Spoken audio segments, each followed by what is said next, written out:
हरिओम। एक कदम उजाले की ओर से मैं प्रीति आप सभी का स्वागत करती हूँ। सुना है कि जो पत्थर छेनी और हथौड़ी की चोट बर्दाश्त नहीं कर सकते, वो कभी अच्छी मूर्ति में नहीं बदलते। जो खेत हल के जोतने की तकलीफ सहन नहीं करते, वो कभी योग्य नहीं बनते अनाज पैदावार के।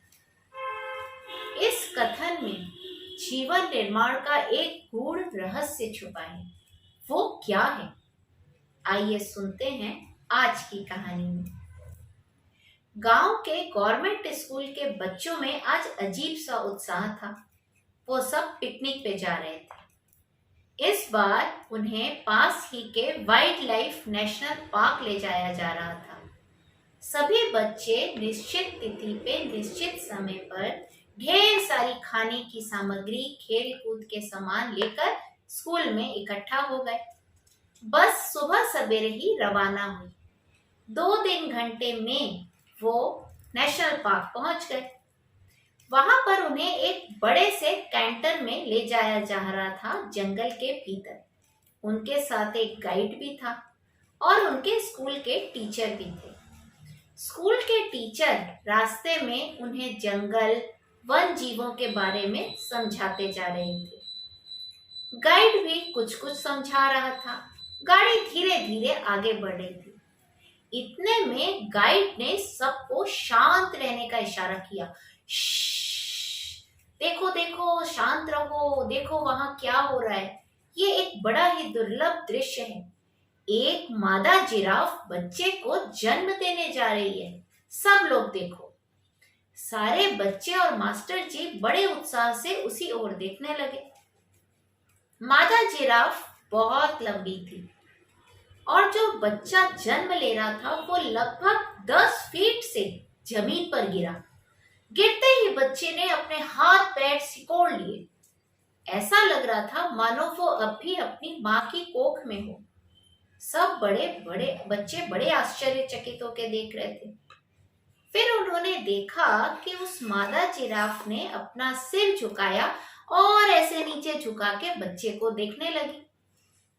उसके बाद ये क्या, एक अप्रत्याशित सी घटना घटी जिसके लिए कोई प्रिपेयर नहीं थे, न बच्चे न मास्टर जी। उन्होंने देखा कि उस मादा जिराफ ने अपने बच्चे को जोर से एक लात मारी। बच्चा पलट गया। अरे बाप रे! बच्चे लोग तो जैसे शॉक्ड। बच्चे लोगों ने मास्टर जी को बोला कि सर आप उसको रोकिए, वो अपने बच्चे को मार डालेगी। मास्टर जी ने सबको शांत किया और कहा कि उसी ओर देखो, आगे क्या होता है। सब लोग फिर देखने लगे। उन्होंने देखा कि एक बार फिर उस माँ ने अपने बच्चे को जोर से लात मारी, मगर इस बार बच्चा लड़खड़ाते हुए खड़ा हो गया और डगमगाते डगमगाते चलना शुरू कर दिया। और देखते देखते माँ और बच्चा झाड़ियों में ओझल हो गए। उनके जाने के बाद बच्चों ने पूछा कि सर, ये अपने बच्चे को क्यों लात मार रही थी? अगर बच्चे को कुछ हो जाता तो? फिर मास्टर जी ने उन लोगों को समझाया कि देखो बच्चों, ये जो जंगल है, यहाँ बहुत सारे हिंसक जानवर रहते हैं, जैसे शेर, बाघ, चीता, सिंह, भालू। तो यहाँ पर किसी भी बच्चे का जीवन इस बात पे निर्भर करता है कि वो कितनी जल्दी अपने पैरों पर खड़ा होता है। अगर वो मादा जिराफ अपने बच्चे को लात नहीं मारती तो वो अब भी वहीं पड़ा रहता और किसी जंगली जानवर का शिकार हो चुका होता। बच्चों को ये बात समझ में आ गई। हमें भी हमारे माँ बाप बचपन में मारते हैं, बहुत मार मारते हैं, डांटते हैं। वो काम कर रहे होते हैं छेनी हथौड़ी का, वो काम कर रहे होते हैं हल का, जिसमें हमारा चरित्र निर्माण छुपा रहता है। उनकी इस शक्ति में हम आज जो बन पाए, इसकी वजह छुपी होती है।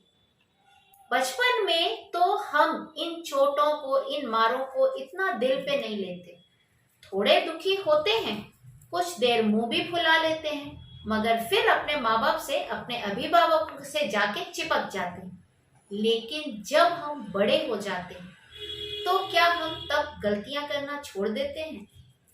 और अगर हमसे गलतियां होती हैं और हमरे बड़े, हमरे माँ बाप, हमारे अभिभावक, हमारे रिश्तेदार अगर हमें समझाते हैं तो हम उनकी डांट को दिल पे ले लेते हैं, अलग हो जाते हैं, रिश्ता तोड़ देते हैं, यहाँ तक कि समाज में बुराइयां करते हैं उनकी कि देखो हमारे माँ बाप कैसे हैं, हमें डांटते हैं, हमारे अभिभावक, हमारे बड़े हमें मारते हैं।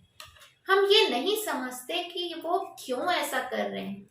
वो हमारा भला चाहते हैं, वो हमें भटकने से बचाते हैं, वो हमें कालांतर में दुखी होने से बचाते हैं।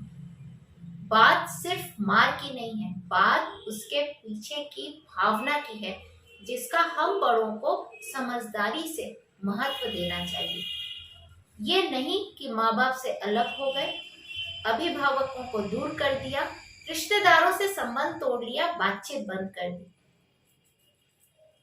अगली बार अगर आप भी ऐसी किसी स्थिति में पड़े और आपके दिल को भी गहरी चोट लग रही हो तो एक बार उनके प्यार को याद करिएगा कि इसके पीछे सिर्फ उनकी क्या भावना है कि हमारे अंदर से भी एक सुंदर मूर्ति का निर्माण हो, हमारा चरित्र, हमारा व्यक्तित्व बहुत खूबसूरत बने।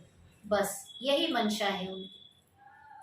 आपसे फिर मिलूंगी एक नई कहानी के साथ हर मंगलवार और शनिवार। हरिओम।